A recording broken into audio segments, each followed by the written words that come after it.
Mais avant cela, on va s'intéresser à un phénomène qui prend de l'ampleur en France. Ce sont les fautes d'orthographe. Il y a 20 ans, en moyenne, les élèves de primaire faisaient 8 fautes lors d'une dictée. Et bien aujourd'hui, ils en font 13. Mais le problème, c'est que les fautes d'orthographe ne concernent pas que les enfants. Non, c'est un véritable fléau qui touche aussi les adultes. Et pour certains, être mauvais en orthographe, eh bien, c'est un vrai handicap.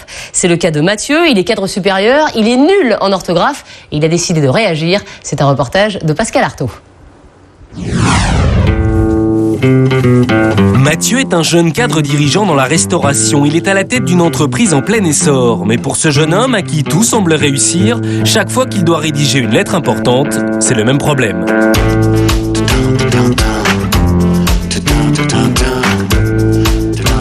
J'ai un doute, nous sommes proposés de vous offrir un repas. J'ai un doute sur proposer. Bon, alors je vais appeler quelqu'un. Appeler un ami, c'est pour l'instant la seule solution qu'il ait trouvée pour résoudre ses problèmes, car les correcteurs automatiques ont leurs limites. Et pour ce dirigeant, comme pour bien d'autres patrons, pas question de demander à l'un de ses salariés. Oui, alors je voudrais te poser une question, j'ai un petit doute sur une phrase. Nous nous sommes proposés de vous offrir un repas. Proposer, je l'écris comment? D'accord. Ok, merci. Bon, là, j'avais mal écrit. Proposer, c'est « et », pas « EES ». Et non « ES », encore moins « EES ». Et pourquoi? Pourquoi nous nous sommes proposés? Alors, la règle, il me l'a pas expliqué. C'est pour ça qu'il faut que je suive un cours en orthographe, je crois. Un cadre dirigeant qui retourne à l'école, cela prête à sourire. Pourtant, Mathieu est tout sauf un cas isolé. De plus en plus de gens font appel à ces stages de remise à niveau. Leur prix, 750 € pour 3 jours. Où est-ce qu'on a un problème? Quand on ne sait pas si c'est singulier ou pluriel. Par exemple, regardez, la plupart étaient là, singulier ou pluriel? Singulier. Singulier. La plupart étaient là. Singulier. L'astuce, quand vous ne savez pas si c'est singulier ou pluriel, vous mettez l'année prochaine. Si vous entendez « ah », c'est singulier. Si vous entendez « on », c'est pluriel. On reprend. La plupart étaient là. L'année prochaine, la plupart seront là. Pour Bernard Fripia, l'organisateur de ce stage, l'orthographe est encore un sujet tabou. Peu de gens acceptent d'en parler. Alors pendant ces cours et pour éviter tout problème d'ego entre les participants, Bernard a sa solution. Dans mon stage d'orthographe, c'est complètement anonyme. Alors si c'est un stage individuel, bon, forcément, on ne peut pas ne pas le connaître. Mais quand c'est un groupe comme ça, je ne sais pas qui est qui. Je ne fais pas de tour de table, je ne prends pas les noms, personne ne sait qui fait quoi. Et si jamais, par hasard, je faisais un tour de table, etc., ça mettrait tout le monde mal à l'aise. Parce qu'à la limite, le mec qui est patron, je suis au milieu de secrétaire, vous dites qu'est-ce qui se passe? La secrétaire, ou même quelqu'un qui n'a pas beaucoup de diplômes, dit oh là là, ça va. L'orthographe, on est tous égaux. Mais alors, question, pourquoi de telles lacunes en orthographe chez les cadres? C'est le développement technologique. Attendez, un patron, en 1985, il faisait pas de faute d'orthographe, il dictait à sa secrétaire, elle prenait un sténo, elle tapait puis signait la feuille. Donc forcément, on faisait pas de faute, quoi. Le mail, on attend la réponse tout de suite. Et pour être bien vu, il faut répondre immédiatement. Du coup, il y a la nécessité d'avoir une bonne orthographe dès le début, quoi. Posséder une bonne orthographe à la fin des études supérieures, c'est l'idée de cette grande école d'ingénieurs. Depuis quelques années, la dictée est revenue au programme. Ce serait un bon raffut. Ce serait un bon raffut si, virgule, dans un dictionnaire. Et si cette école qui forme nos futurs dirigeants inflige une dictée par semaine à ses élèves, ce n'est pas par hasard. Rendez-vous 2 étages plus haut avec la directrice. Pour elle, il existe une véritable différence entre les notes obtenues au baccalauréat et le niveau d'orthographe réel. Alors typiquement, là j'ai un jeune, la note chez nous a été de 7 sur 20. Je peux vous dire quelques exemples.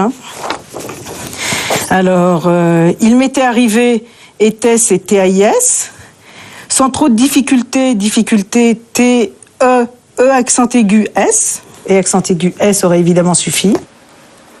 Ma sœur m'a montré, évidemment, quand elle m'a montré, c'est MONTRER. Et cet élève a eu son bac? Cet élève, il a eu son bac, et il a eu son bac avec 14,7. Donc c'est un bac, ce qu'on appelle aujourd'hui un bon bac, un bac mention bien, un beau bac, et ça ne n'empêche pas d'avoir aujourd'hui des vraies lacunes en orthographe quand on écrit comme ça. Direction un grand cabinet de recrutement. C'est ici que l'on sélectionne les cadres dirigeants.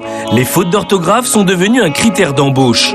Jennifer et Jeanne-Marie doivent choisir un directeur financier, un DAF. Les CV et les lettres de motivation ne manquent pas, les fautes d'orthographe non plus.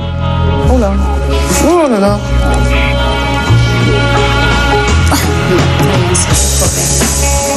Attends, mais il est DAF, lui? Oui, tu vas voir, son CV est excellent. Oh là là, t'as vu ça? Oui, non, c'est énorme. Grosse faute. Ça va pas coller. Dommage, hein? Dommage, oui, Dommage. parce qu'il avait un bon CV. Bon. Ça vous arrive souvent de recevoir des lettres de motivation comme ça avec des fautes? Malheureusement, ça arrive et ça gâche un peu le dossier. Ça gâche le dossier parce que, avec une bonne expérience malgré tout, on n'arrive pas à croire à une candidature sérieuse. On se dit, il n'y a pas la rigueur, il ne s'est pas relu. Qu'est-ce que ça va donner dans le monde du travail? Est-ce que c'est quelqu'un qui va prendre un peu ce qu'il écrit par-dessus la jambe? C'est ennuyeux. Pas plus tard qu'hier soir, je triais des CV et je voyais quelqu'un qui, sur la première page de son CV, disait qu'il avait été conseiller d'une personnalité, conseiller E accent aigu. Ça m'ennuie. Et sur la deuxième page, il était associé dans une petite structure, associé ER. Eh bien là, ça m'ennuie une deuxième fois. Et là, je dois dire que c'est éliminatoire. Mais ce qui contrarie le plus Marie-Claire, c'est la difficulté des candidats à reconnaître leurs lacunes en orthographe. Quelque part, les fautes d'orthographe, c'est un sujet tabou. On a l'impression, en leur parlant de l'orthographe, que on les traite un peu d'imbéciles. Je me souviens d'un candidat à qui j'avais fait remarquer en fin d'entretien, je l'avais donc reçu, je lui avais fait remarquer, je voulais juste vous dire, il y a 2 fautes sur votre CV. Il a eu une réaction assez surprenante et très intéressante. Il m'a dit, oh, je vais le dire à ma femme, c'est elle qui a fait 2 fautes dans mon CV. Alors là, je me suis dit, c'est quand même pas possible. Voilà quelqu'un qui postule à un poste de cadre, donc d'encadrement d'équipe, qui est censé assumer ses responsabilités et les erreurs de ses équipes, et qui déjà n'assume pas les fautes, commises ou pas par son épouse, peu importe, mais sur son CV. Selon une enquête parue en 2007, aujourd'hui, les jeunes font 2 fois plus de fautes d'orthographe qu'il y a 20 ans. Autant dire que les cours de remise à niveau ont encore de belles années devant eux. Et selon une autre étude, 92% des mails que l'on envoie comprennent au moins 2 fautes d'orthographe. Ça fait quand même beaucoup.